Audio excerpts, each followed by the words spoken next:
Hello po mga kababayan, kamusta po kayong lahat? And once again, welcome back to another episode of Simply Talkies Vlog. Pag-usapan natin mga kababayan ang itong naging mga epekto ng mga pinagsasabi ng inyong bising pusit na si Sara Tamilmil Duterte, no? Yung 2 hours niyang drag me to hell, ngayon po talagang ang tanging naniniwala lang sa kanya ay yung mga kakampi nilang mga didilis. Pero po ang mayoryang mga Pilipino ay ang tingin sa kanya ay takas mula sa mental hospital. Ngayon po, ang nagsalita po ngayon dito o nagbigay ng pahayag tungkol sa kanyang sinabing huhukayin niya ang labi ng ating Pangulong Ferdinand Edralin Marcos Sr. doon sa libingan ng mga bayani at itatapon sa West Philippine Sea ay walang iba kundi si Justice Secretary Remulla. Nagpapaalaala po dito sa napaka-balahura at bastos, no? Walang respeto ninyong bising pusit na si Sara Tamilmil Duterte Carpio. Okay? At meron din po dyan mga ilang pang mambabatas, mga kababayan, ang muling nagpaalala sa kanya. Huwag kang childish. Huwag kang utak bata, huwag kang bratanela, mag-explain ka sa mga ginawa mo sa pondo mo, ang milyong-milyon mga ginawa mong kabalbalan sa dalawa mong departamento. Ang paglustay mo ng milyong piso ng 11 araw. 11. Inonse niya po ang taong bayan sa kanyang CIF. Hindi pa dyan nagtatapos yan. 2022 lang yan. Meron pa siyang 1 taon.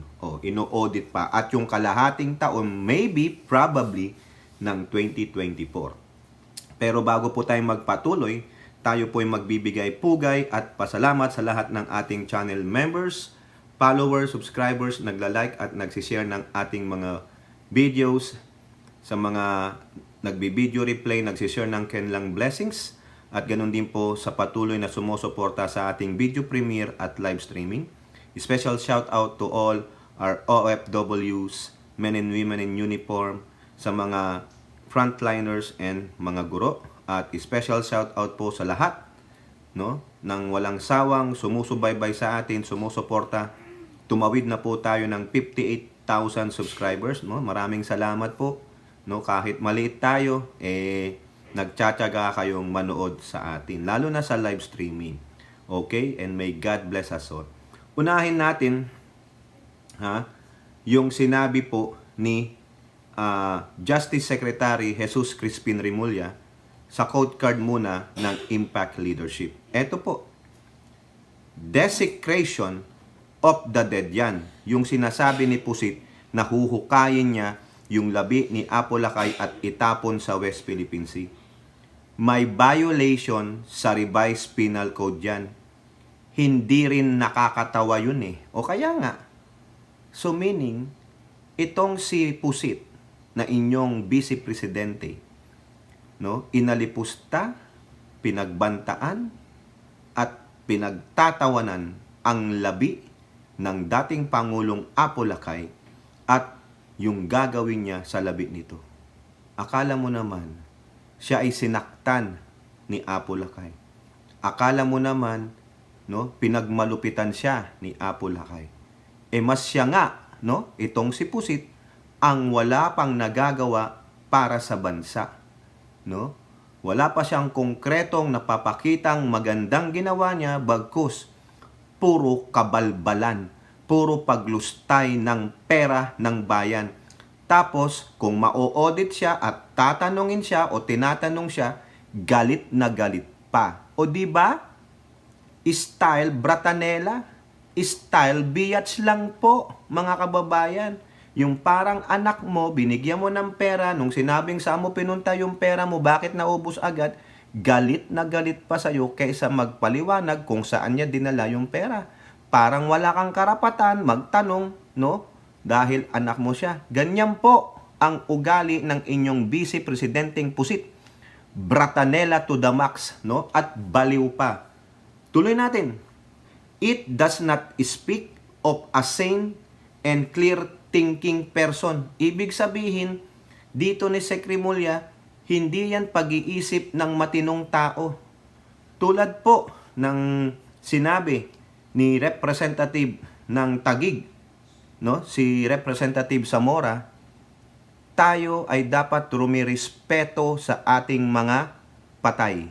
Yan po ang kultura ng mga Pilipino. Kung hindi ka marunong rumispeto at magbigay dignidad sa mga patay, tulad ng Sapare, no, isang diocese dyan, sinabi niya rin yon, hindi ka Pilipino. Hindi ka talaga nagpapahalaga sa kulturang Pilipino. So tulad po ng isang vlog ko dyan, tinatanong natin kung totoo bang Pilipino ang inyong BP Sara Tamilmil Pusit Duterte Carpio. Kung tutuusin, hindi po siya 100 dugong Pinoy. Inchik at alimansya. O, eto pa, iba na yun. Non-composed mentis or unsound mind ang ibig sabihin. Abogado siya. Tingnan nyo ha. Abogado itong si Pusit ninyo. Pero hindi niya siguro alam yung revised penal code na yon. Siguro ito, abogadahan lang. Hindi niya talaga alam ang mga batas. Ano pa sabi ni Sec? Buti na lang, di siya tumakbo ng presidente, baka nanalo pa. Di ang nangyari, di naging diktador, mga kababayan, patay. Baka dadami pa ang bubulagta tulad ng ginawa ng tatay niya sa war on drugs. O eto po, nakita po natin ito kay Sir Benji Contreras sa kanyang FB page. O, ito po, sabi dito, idagdag natin kung ano yung revised penal code na sinasabi ni Secremulla. Kasi nandito po. Defamation to blacken the memory of one who is dead is criminalized. Criminal yun. Krimen yun. Under Article 353 of Revised Penal Code. Opposite, alam mo ba to? O ngayon, hamunin natin si Pusit.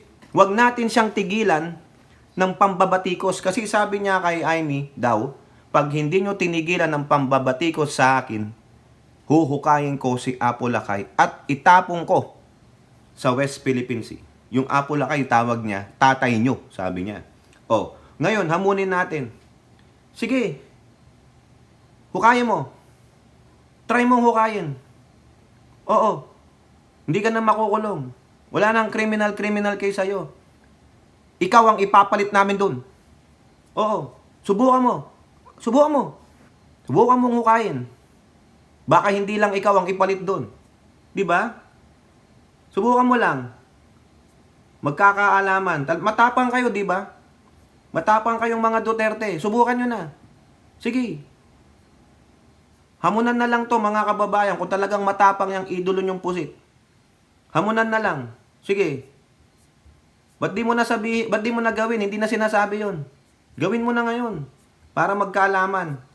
Na? Baka hindi lang ikaw ang ibaon doon, ipalit. Buka mo. Kaalaman lang. Tapang ka, di ba? Nananapak ka, sabi ni Bato eh. Nananapak ka pag galit ka.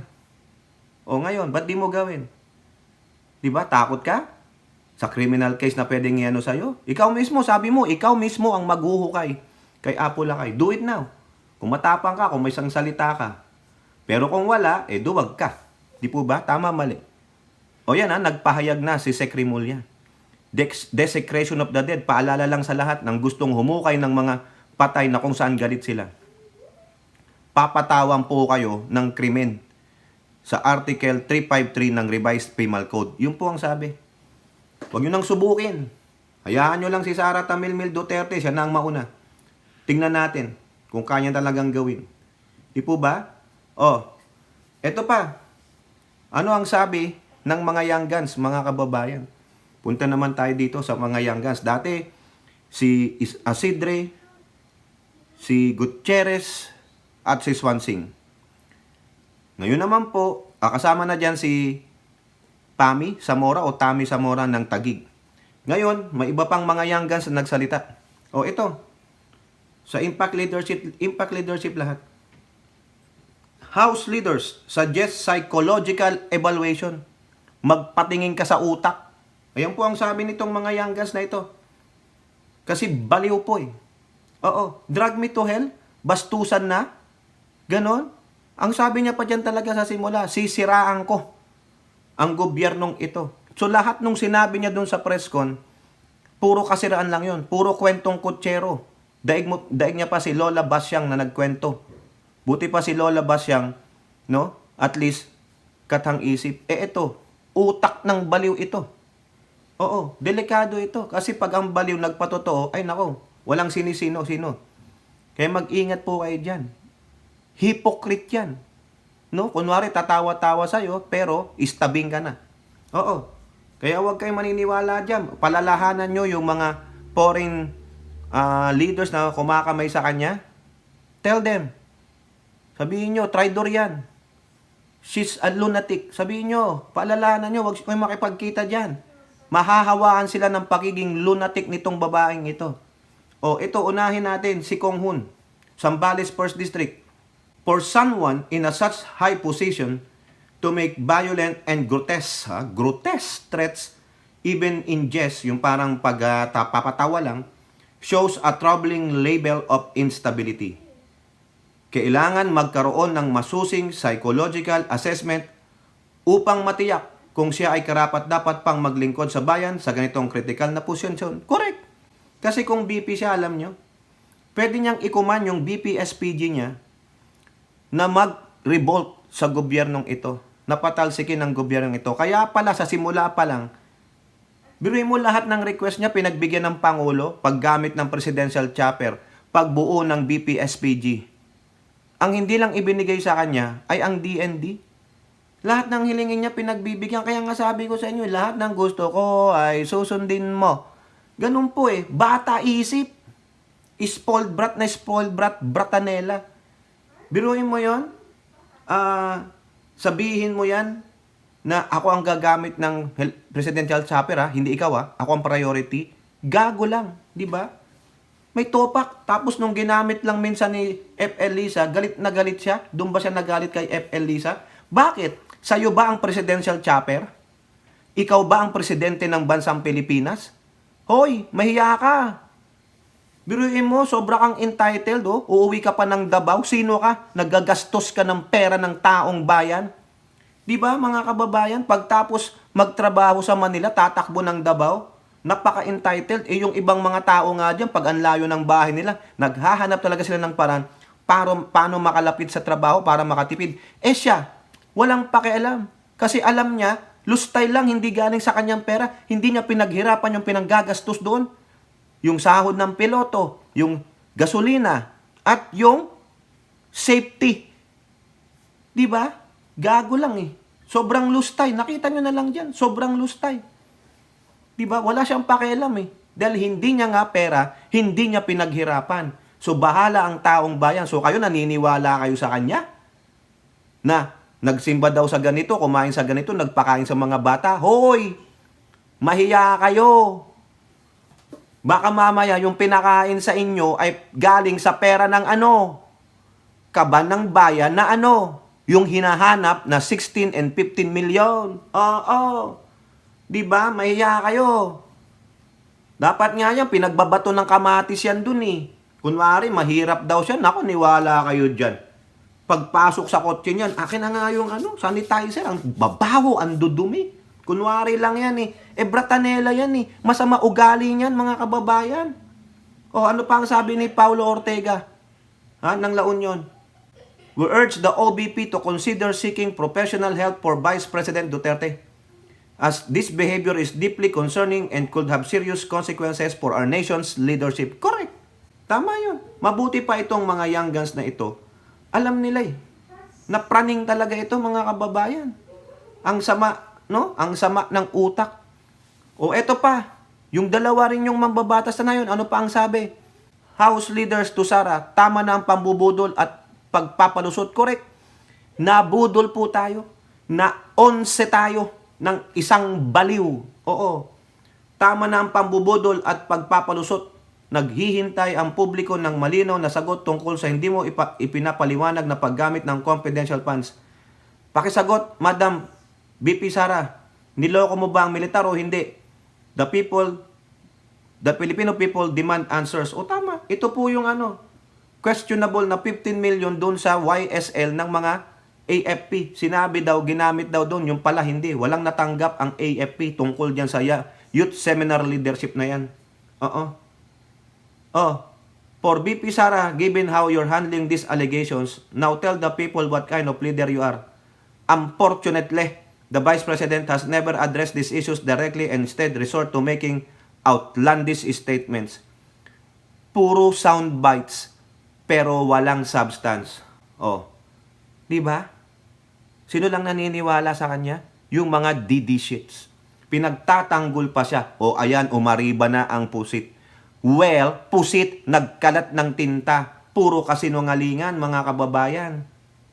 Eto pa, sabi naman ni Jude Asidre, tama na ang pagiging childish mo. O eto, our most respected, ayos ginalang pa, nirespeto pa siya. BP should stop being childish. She only showed how selfish and self-centered she is. She could not even engage lawmakers in discussions about the CIF and disallowed funds intelligently. And she's supposed to be a lawyer. Only one of unbecoming of that. Ay, dapat ma-disbar ito. Dapat may mag-file ng disbarment sa gagang ito. Kaya pala, nung campaign, hindi siya maka-attend ng debate kasi walang utak.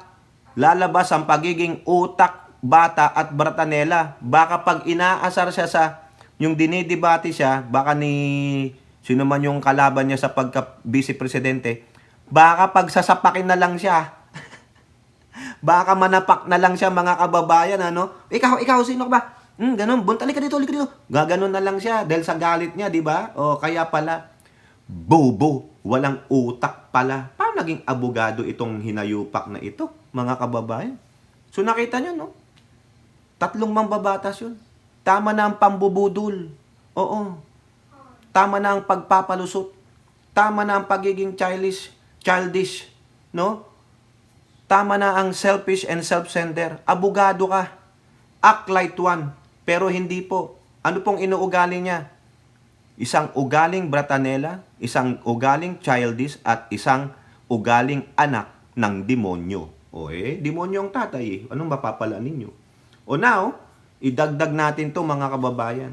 Hindi lang yung mga congressman, yung 3. Si Conghun, si Ortega, at Asidre. Yung mismong Senate President, nagsalita rin po. Dahil hindi niya nagustuhan yung drag me to hell press con ng inyong BP Pusit na tamilmil. Oo. Magaling lang siya yung mangbarubal. Pero walang substance. Puro panggugago lang, pangkukupal lang. Pero walang talas. Ba't hindi niya gawin? Desecrate now. Hukayin mo na. Mayabang ka wala pala. Puro ka lang pala salita buti pa yung aming Pangulong Bongbong Marcos Pinapalaga ng amo mong China Baka inutusan naman ito ng amo niyang China, yung lolo niyang si Xi Jinping. Di po ba? Wala. Tatalo kami kay Marcos. Nabastos pa kami dun sa sa ASEAN Summit. Ikaw naman ang tumira. Siraan mo. Hindi mo masisiraan ng Pangulong Marcos sa amin. Never. Naantay ka nga ng mga loyalista at supporter, doon sa libingan ng Bayani. Baka hindi ka pa nakakalapit sa Maka nasa 1 mile ka pa lang Wala na Di ba? Di ka na makapasok unless may ninja ka. Ano po ang sabi ni SP? Impact leadership. Salamat po. Unbecoming ang mga ganyang uri ng pahayag, lalo na sa pangalawang pinakamataas na opisyal ng ating bansa. Tulad ng marami, nagulat at hindi ko inaasahan yan. Paalala lang sa ilang opisyal natin. Isama na yung sinabi ni Mayor Baste na dudurugin niya raw na parang Marawi ang Ilocos Norte. Abay, nabasa rin pala ni SP yun. Piruin mo, itong mga Duterte, mga utak kriminal, pag pikon na, mananakit na. Ganyan po. So, kayo, iboboto nyo pa yung mga yan sa 2025 or 2028, papatayin nila lahat ng kalaban nila. Baka bagsakan nga nila ng mga bomba ang mga kaaway nila. Tingnan mo, nabasa rin pala ni SP, yung sinabi ni Basting Kupal na tamad. na wala ring alam na mayor ng Davao. Sinabi niya, pag naging DND chief daw siya sa 2028, ang una niyang gagawin, gagawin niyang Marawi ang Ilocos Norte kasi marami daw adik at MPA doon. Halata namang ginagago niyo ang Ilocos Kunwari, nagpo-floating sila doon ng mga drugs No? Sino may gawa niyan? Di yung lolo nilang China. Yung mga kapit nilang mga drug lords, baka nga si Michael Yang, di ba? Kapag siya ay naging defense secretary, hindi ito salita na dapat ginagamit ng mga opisyal at hindi ito bagay na pwedeng idaan sa biro o isang katatawanan na kwento lamang. Para sa akin, ito ay mga seryosong bagay na nakakaapekto sa buhay ng tao na hindi dinadaan sa biro. Mas less sinasabi sa publiko. Correct. Mga public officials na mga bastos, hindi inisip ang magiging consequences ng mga pinagsasabi nila sa mga kabataan. Mga siraulo, mga kababayan. Siraulo ang tatay, siraulo ang mga anak. Ang nanay kaya? Ang mga apo kaya? Tanong lang wala tayong dinadamay. Nagtatanong lang po. Ayan. Walang kumampi kay Pusit. Sino ang kumampi lang? Yung mga DD shit. Lalo na yung nakatatanggap ng 1 million peso na sahod doon sa wala nang kakwenta-kwentang news outlet. Pinagtatanggol pa. Siyempre, nakakatikim Di ba? Kayo po, ano pong inyong masasabi? Comment down below and don't forget to like and share. Hope to see you on our next videos. Bye-bye. God bless.